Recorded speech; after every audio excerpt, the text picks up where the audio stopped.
Kenji Girac abandonné par Soraya? Nouveau rebondissement dans l'affaire depuis le tir accidentel. La vie de Kenji Girac a connu de nombreux rebondissements. Des mois après le drame, son épouse est-elle toujours à ses côtés?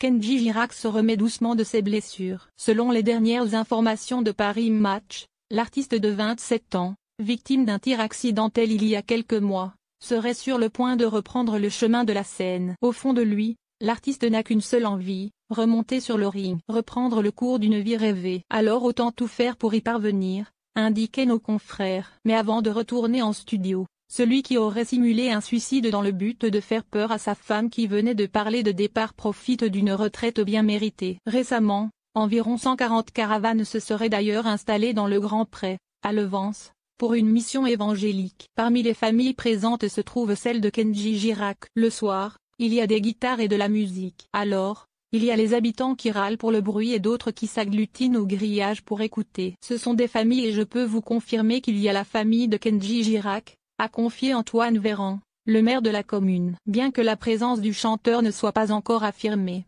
son épouse, Soraya Miranda, serait bien de la partie. C'est en tout cas ce qu'assure Actu.fr. Si ses proches sont bien présents dans le Grand Pré, ce serait également le cas de sa femme, qui avait préféré quitter la France dans une profonde colère après le bouleversement médiatique. Aux dernières nouvelles, Kenji Girac résidait jusqu'à présent en banlieue parisienne afin de reprendre le cours d'une vie bouleversée. Conscient d'avoir été trop loin, l'artiste avait tenu à présenter ses excuses publiquement. « Je suis rentré dans une spirale que je ne souhaite à personne. Je me suis perdu », confiait-il le 26 juin dernier. Depuis mon message du 10 mai. Je ne vous ai pas donné de nouvelles car il fallait que je me soigne et que je réfléchisse à ce qu'il s'était passé pour comprendre comment j'en ai pu arriver là. Et surtout prendre les bonnes décisions pour l'avenir, expliquait le jeune papa avant de poursuivre. Je voulais également laisser la justice faire son travail. Et maintenant que c'est le cas, je tenais à m'adresser à vous. Comme vous le savez, j'ai failli perdre la vie, l'amour de ma famille, de mon public,